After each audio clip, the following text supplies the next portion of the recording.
Olá, nós somos alunos da disciplina de Fisiologia 6 da Faculdade de Medicina da UF. Hoje falaremos um pouco sobre a depuração renal, seus critérios, fórmulas e cálculos, além de sua aplicação na prática clínica. Afinal, o que é a depuração renal? A depuração renal é um conceito base para a compreensão da intensidade de filtração glomerular e é de grande importância clínica na hora de avaliar a função renal. A depuração renal se estabelece com base no fato de que a única forma de entrada de substâncias no rim é a artéria renal, enquanto as únicas maneiras de uma substância sair do rim é através do ureter e da veia renal. Sendo assim, para qualquer substância que não seja nem sintetizada nem metabolizada, a quantidade que entra nos rins é igual à que sai dos rins pela urina, somada à que sai dos rins pelo sangue venoso. O princípio de depuração renal enfatiza a função excretora dos rins. Considera somente a intensidade da excreção da substância na urina e não a intensidade de seu retorno à circulação sistêmica pela veia renal. Portanto, a excreção urinária de uma determinada substância é proporcional à concentração plasmática dessa mesma, ao passo que, durante a avaliação da intensidade de filtração glomerular, uma baixa concentração dela na urina, baixa depuração, concomita uma alta no plasma. Geralmente, a depuração é dada em volume por tempo, uma vez que a filtração do sangue ocorre conforme o sangue circula pelo corpo. Como as variáveis da fórmula de depuração se relacionam? É possível realizar cálculos que demonstram a taxa de depuração por minuto de uma determinada substância. Para fins de didática, chamaremos essa substância de X. Tais cálculos se iniciam com a fórmula aqui mostrada: concentração de X na artéria renal PA, multiplicada pelo fluxo plasmático nessa artéria FPRA, que é igual à soma da concentração de X na veia renal PV e o fluxo plasmático nessa veia FPRV, multiplicada pelo produto entre a concentração de X na urina U e o fluxo urinário V. Tal equação nos permite relacionar o quanto de uma substância será excretado e o quanto será devolvido ao sistema. Também define o balanço de massa no síntese e nos permite notar uma proporcionalidade entre a concentração de X na artéria renal PA e o volume excretado da substância X, U vezes V. No entanto, para relacionar completamente tais fatores, é necessário correlacionar com a taxa de remoção da substância do sangue, chamada de depuração de X, dx. Assim surge a fórmula PA vezes dx igual a U vezes V, sendo que ao considerarmos que PA é igual à concentração da substância X em algum vaso periférico, obtemos a fórmula final da depuração. Depuração de X é igual à razão entre o volume excretado da substância X e a concentração de X em um vaso periférico, dx igual a U vezes V sobre PA.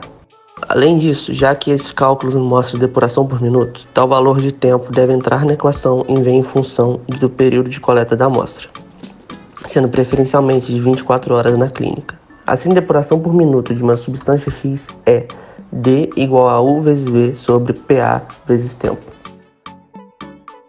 Os marcadores e a depuração renal.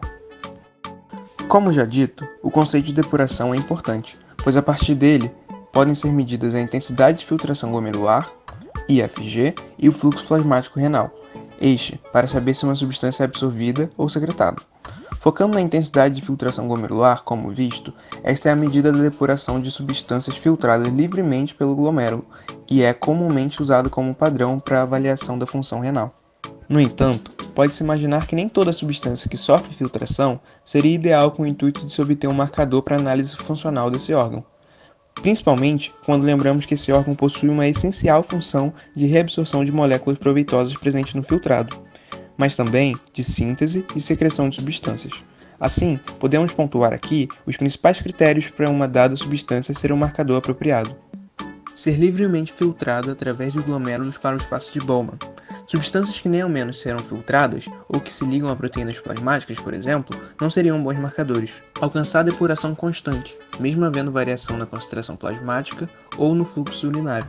Não ser reabsorvida ou secretada pelos néfrons, já que substâncias assim, elas sofreriam frequentemente grandes alterações de concentração tanto no plasma quanto na urina, de acordo com as necessidades metabólicas do corpo, e pelo mesmo motivo, não estar sujeita à destruição, síntese ou armazenamento pelos rins.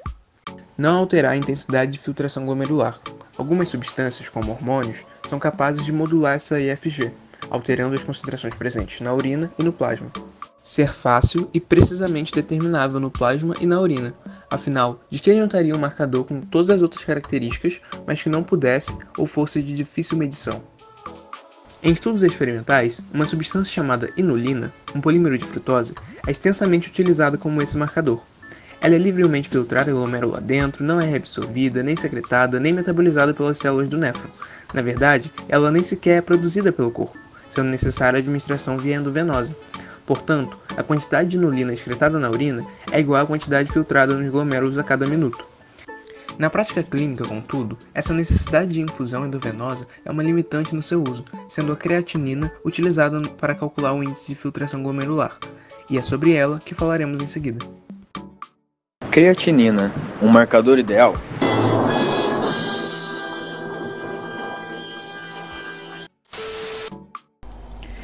Geralmente, na clínica, a substância utilizada para medir a intensidade de filtração glomerular, ou a IFG, é a creatinina, um produto do metabolismo da creatina na musculatura esquelética sintetizado de maneira relativamente constante, que, a princípio, para fins clínicos, segue os critérios base para servir de marcador para a medição da IFG. É filtrada livremente pelo glomérulo para o espaço de Bowman e podemos considerar que não é reabsorvida, secretada e nem metabolizada pelas células do rim. Portanto, a quantidade de creatinina excretada na urina por minuto pode ser comparada à quantidade de creatinina filtrada pelo glomérulo a cada minuto. Apesar de se considerar que a creatinina siga todos os critérios necessários para sua utilização como marcador na medição da IFG, ela não é perfeita, pois possui produção proporcional à massa muscular, depende da integridade do músculo estriado esquelético e do estado de nutrição proteica, e, na realidade, uma parte dela é secretada pelo sistema secretor de cátions no túbulo proximal. Desse modo, o valor da medição da creatinina excretada por meio da filtração é superestimada, condição que é corrigida no aumento proporcional do valor da concentração da creatinina plasmática, o que anula o erro introduzido pela secreção e torna a creatinina uma substância confiável para a obtenção da intensidade de filtração glomerular no ambiente clínico. Aplicando a fórmula de depuração renal. Para fins de exemplo matemático, vamos usar alguns valores supostos e utilizaremos o tempo igual a 1 dia, como recomendado pela clínica. Assim, a creatina na urina será de 72 mg por decilitro, creatina no plasma arterial 1,5 mg por decilitro, volume de urina 1.500 ml, o tempo de 24 horas, ou seja, 1.440 minutos. Assim, D igual a 72 mg por decilitro vezes 1.500 ml sobre 1,5 mg por decilitro vezes 1.440 minutos. A partir disso, teremos D igual a 72 vezes 1.500 ml sobre 1,5 vezes 1.440 minutos, já que o miligrama por decilitro do denominador e do numerador se anularão. Dessa conta, teremos 50 ml por minuto, sendo o valor da depuração por minuto. Esse foi o nosso trabalho sobre depuração renal. Esperamos que tenham gostado e, sobretudo, entendido.